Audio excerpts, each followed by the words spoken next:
జల్దీ software job కొడదామనుకుంటుర్రా? అయితే వీక్యూబ్‌లో training తీసుకొని మంచి జాబ్ కొట్టేయుర్రి.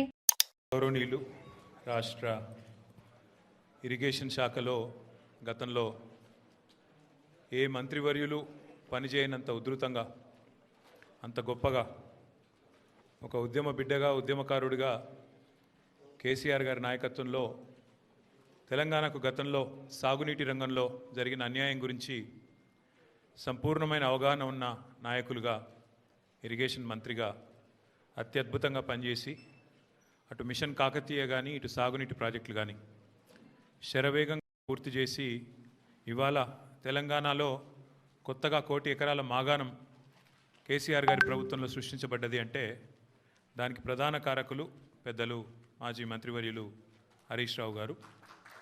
గౌరవనీయులైన పార్టీ సీనియర్ నాయకులందరికీ, గౌరవ శాసనసభ్యులు, గౌరవ రాజ్యసభ సభ్యులు, గౌరవనీయులైన సీనియర్ నాయకులందరికీ ఈరోజు ఇక్కడ కాళేశ్వరం విషయంలో వాస్తవాలు మరి ప్రజల ముందు పెట్టడానికి హరీష్ రావు గారు ఇస్తున్న ఈ పవర్ పాయింట్ ప్రజెంటేషన్కి హాజరైన పాత్రికేయ మిత్రులకు నమస్కారాలు. ఈరోజు నాకు ఈ ప్రజెంటేషను ఈ యొక్క స్లైడ్ చూస్తూ ఉంటే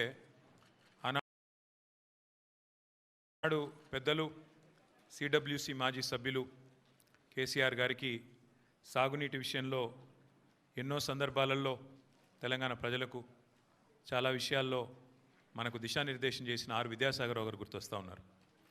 ఆ రోజు నీళ్లు నిజాలు అనే పుస్తకం వారు రాయడం, ఈ సాగునీటి రంగంలో దశాబ్దాలుగా తెలంగాణకు జరిగిన అన్యాయం గురించి వారు సవివరంగా అటు కాంగ్రెస్ ఉన్నప్పుడు కానీ ఇటు బీజేపీ ఉన్నప్పుడు కానీ కేంద్రంలో ఎన్ని రకాల అన్యాయం చేసింది అని వారు పదే పదే చెప్పేటోళ్ళు.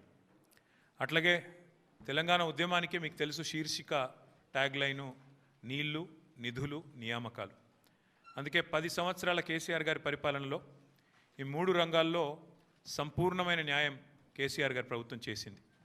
నీళ్ల విషయంలో ఇటు గోదావరిలో అటు కృష్ణలో ప్రతి నీటి బొట్టును వడిసిపట్టి ఒక్క చుక్క నీటిని వదలకుండా కాళేశ్వరం లాంటి ప్రాజెక్టు కాలంతో పోటీపడుతూ కట్టినా, అట్లాగే పాలమూరు రంగారెడ్డి ఎత్తిపోతల పథకాన్ని దాదాపు 90% పూర్తి చేసిన, సీతారామ ప్రాజెక్టును కూడా 90% పూర్తి చేసి కృష్ణలో గోదావరిలో సంపూర్ణంగా ఒక్కొక్క నీటి బొట్టును వడిసిపట్టి తెలంగాణ రైతాంగానికి తెలంగాణ ప్రజల ప్రయోజనాల కోసం నిరంతరం పనిచేసింది కేసీఆర్ ప్రభుత్వం. కానీ ఈరోజు నీళ్లు నిధులు నియామకాలు అనే ట్యాగ్లైన్ ఎక్కడో పోయింది. ఇవాళ ఏం జరుగుతుంది రాష్ట్రంలో అంటే నిందలు, దందాలు, చందాలు, బీఆర్ఎస్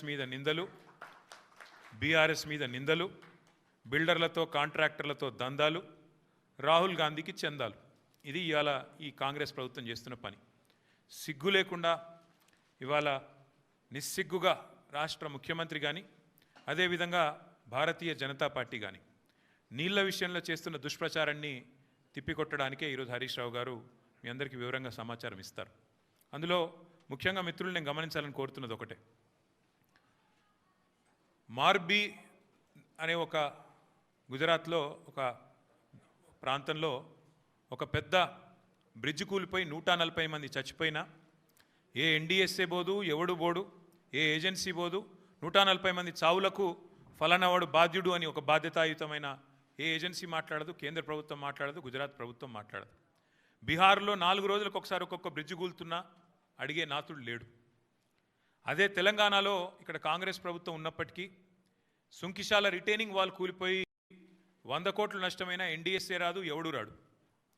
అట్లాగే ఎస్ఎల్బీసీ టన్నల్ వీళ్ళ అవినీతి కమిషన్ల కక్కుర్తితో అది నిజంగా మళ్ళా తిరిగి రివైవ్ చేసే పరిస్థితి ఉందా లేదా అని కూడా సోయి లేకుండా, కనీసం ఆలోచన లేకుండా, ఇంగిత జ్ఞానం లేకుండా పూర్తి స్థాయిలో కుప్పగూలిపోయి 8 మంది చచ్చిపోయి దగ్గర 100 రోజులు దాటిపోయినా ఇప్పటి వరకు ఉత్తమ కుమార్ రెడ్డి మాట్లాడాడు, రేవంత్ రెడ్డి మాట్లాడాడు, కేంద్ర ప్రభుత్వంలో ఉన్న ఒక్క మంత్రి మాట్లాడాడు, ఎవరు బాధ్యత తీసుకున్న మనిషి లేడు. అట్లాగే వట్టెం పంప్ హౌస్ మునిగిపోయిన ఈ కాంగ్రెస్ ప్రభుత్వం వచ్చిన తర్వాత దాని గురించి మాట్లాడేటోడు లేడు. అట్లాగే పెద్దవాగు ఒకసారి కాదు 2 సార్లు కొట్టుకొని పోయిన ప్రాజెక్టు అడిగేవాడు లేదు. కానీ కాళేశ్వరం విషయంలో మాత్రం హరీష్ రావు గారు, కేసీఆర్ గారు 100 సార్లు చెప్పారు. కాళేశ్వరంలో 100 కంపోనెంట్లు ఉంటే ఒక్క కంపోనెంటు ఒక బ్యారేజ్, అందులో 3 బ్యారేజీలు, 19 రిజర్వాయర్లు, 21 పంప్ హౌజులు, వందల కిలోమీటర్ల సొరంగ మార్గాలు, వేల కిలోమీటర్ల ప్రవాహ కాలువలు ఉన్నాయి, 100 కంపోనెంట్లు ఉన్నాయి. ఆ 100లో ఒకటి మేడిగడ్డ బ్యారేజు. అందులో మొత్తం 371 పిల్లర్లు ఉంటే 3 బ్యారేజీలు కలిపి 2 పిల్లర్లలో ఒక దగ్గర పగులు వచ్చింది. దాన్ని పట్టుకొని దున్నపోతూ ఈనింది అని కాంగ్రెస్ వాడంటే దుడ్డెను కట్టేయమని బీజేపీ వాడు 2 రోజుల్లో ఎన్డీఎస్ఏ రిపోర్ట్ అని వడ్డించి ఎన్డీఏ రిపోర్ట్ బీజేపీ ఆఫీస్లో తయారు చేసి ప్రజల్ని భ్రమింపజేసే ప్రయత్నం చేసినారు. దానికి తిరుగులేని విధంగా ఎల్ఎన్టీ అనే సంస్థ ఏ సంస్థనైతే పార్లమెంట్ భవనం కట్టిందో, ఏ సంస్థనైతే కాంగ్రెస్ పార్టీ కేంద్ర కార్యాలయం కట్టిందో, ఆ సంస్థ మొన్ననే స్పష్టంగా చెప్పింది, ఈ నివేదికను మేము తిరస్కరిస్తున్నాం, ఎన్డీఎస్ఏ రిపోర్టు ఇది చెత్తబుట్టలో పడేయడానికి తప్ప ఎందుకు పనికిరాని రిపోర్ట్ అని చెప్పినారు. అట్లాగే ఆ సంస్థనే, ఏ సంస్థనైతే నేను అడుగుతున్నా రేవంత్ రెడ్డిని, ఏ సంస్థనైతే మేడిగడ్డ బ్యారేజ్ కట్టిందో ఆ సంస్థ నిజంగానే పనికిరాందైతే మరి కాంగ్రెస్ పార్టీ కార్యాలయం కూడా ఆ సంస్థతో ఎందుకు కట్టించినామని నేను అడుగుతా ఉన్నా. కాంగ్రెస్ పార్టీ కార్యాలయం కూడా తెలంగాణకి వెళ్ళిపోయిన మూటలతోనే కట్టిరు మీరు, అందరికి తెలుసు అది. అందుకే మేము అనేది ఇవాళ వాస్తవాలు తెలియజెప్పడానికి, తెలంగాణలో జరుగుతున్న దుష్ప్రచారం, 2 పార్టీలు ఒకటై కాంగ్రెస్ బీజేపీ కుమ్మక్కై ఇవాళ దున్నపోతు ఈనిందని ఒకడంటే దుడ్డెను కట్టేమని ఇంకోటి అన్నట్టుగా ఇద్దరు ఒకటై నీళ్ళిచ్చిన కేసీఆర్ మీద, నీళ్ళిచ్చి కన్నీళ్లు తుడిచిన కేసీఆర్ ప్రభుత్వం మీద అభాండాలేసే ప్రయత్నం ఏదైతే చేస్తున్నారో, కమిషన్ పేరిట ఏదైతే నాటకాలు ఆడుతున్నారో, ఆ విషయంలో వాస్తవాలు బట్టబయలు చేయడానికే ఇవాళ హరీష్ రావు గారిని నేనే కోరినా. మీరు దయచేసి చెప్పాలి, మీరు ఎందుకంటే మీకున్న అనుభవం ఎవరికీ లేదు. కానీ ఇది ఈ పరంపరలో మొదటిది ఈరోజు ఈ మీటింగ్. నేను హరీష్ రావు గారిని కోరుతా ఉన్నా, ఇక్కడే కాదు, నేను మొన్ననే డాలస్లో తర్వాత లండన్లో చాలామంది ఎన్ఆర్ఐ మిత్రులను కలిసిన.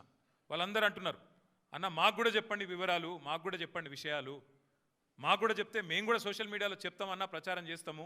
ఈ విషయంలో ప్రభుత్వం ఒకడేమో మరి బట్టగాల్చి మీదేస్తుంటే ఇంకోటి దానికి తందానా అంటున్నాడు. కాంగ్రెస్ వాడు బీజేపీ వాడు ఇద్దరు కలిసి తెలంగాణ బొండిగా విసికే ప్రయత్నం చేస్తున్నారు. తెలంగాణ ముఖ్యమంత్రిగా కేసీఆర్ గారు చేసిన పనిని ఇవాళ కావాలని మరి దాని మీద అపవాదులు వచ్చే విధంగా, దాని మీద అనుమానాలు కలిగే విధంగా ప్రచారం చేస్తున్నారు. వాస్తవాలు చెప్పండి, మాకు కూడా జూమ్ మీటింగ్లు పెట్టండి అని వారు కోరితే హరీష్ రావు గారిని కోరినాను. అటు ఎన్ఆర్ఐ మిత్రులు కానీ ఇక్కడ ఉండే ఇంకా ఎవరైనా మిత్రులు కూడా మేము కూడా తెలుసుకోవాలనుకుంటున్నామంటే వారికి కూడా ఇంకా కావాలంటే జిల్లాల దాకా కూడా పోతాం. ప్రతి చోట కూడా ఖచ్చితంగా ఈ విషయంలో నిజాలు చెప్తూనే పోతాం. చివరిగా 2 మాటలు నేను చెప్పేది. ఒకటి, మేము ఇది మొదటి ప్రయత్నం కాదు, మేము ఆల్రెడీ ఒక పెద్ద బృందం అందరం కలిసి మేడిగడ్డ పోయినాం. అది పోయి కూడా దాదాపు మీ అందరూ వచ్చినారు, మీడియా మిత్రులు కూడా వచ్చారు. మా ఎంబడా రోజు 9 నెలలు అయినట్టుంది. వెంటనే రిపేర్ చేయాలి, నీళ్ళు ఇవ్వాలి, ఇచ్చే అవకాశం ఉండగా కూడా ఇస్తలేరు అని చెప్పి ఎన్డీఎస్ఏ యాక్ట్ కూడా చూపెట్టినాం. యాక్ట్లో కూడా క్లియర్గా రాసుంది, ఓనర్ ఎవరైతే ఉంటారో వాళ్ళు వెంటనే రిపేర్ చేయాలని. కానీ అది కూడా ఇప్పటివరకు ప్రభుత్వం పట్టించుకోవట్లేదు, రైతుల పొలాలు ఎండబెడుతున్నది. ఆ విషయంలో కూడా ప్రభుత్వం తన వైఖరి చెప్పాలి. రెండవది, హరీష్ రావు గారు మొన్ననే ప్రెస్ మీట్ పెట్టి వివరంగా చెప్పారు, గోదావరి జలాల విషయంలో ఆంధ్రప్రదేశ్ రాష్ట్రం ఇవాళ అనుమతులు లేకుండా కడుతున్న ప్రాజెక్టు మీద ముఖ్యమంత్రి మాట్లాడాడు, బీజేపీ కేంద్ర మంత్రులు మాట్లాడరు.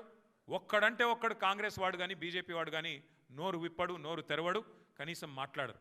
అందుకే గోదావరి జలాల విషయంలో కానీ కృష్ణా జలాల విషయంలో కానీ ఈ రాష్ట్ర రైతాంగానికి, రైతాంగ ప్రయోజనాలకు ఎన్నటికైనా శ్రీరామ రక్ష కేసీఆర్ గారి నాయకత్వమే అనే మాట చెబుతూ ఇప్పుడు పెద్దలు హరీష్ రావు గారు మిగతా విషయాలు వారి ప్రజెంటేషన్ రూపంలో వివరించాలని కోరుతూ జై తెలంగాణ.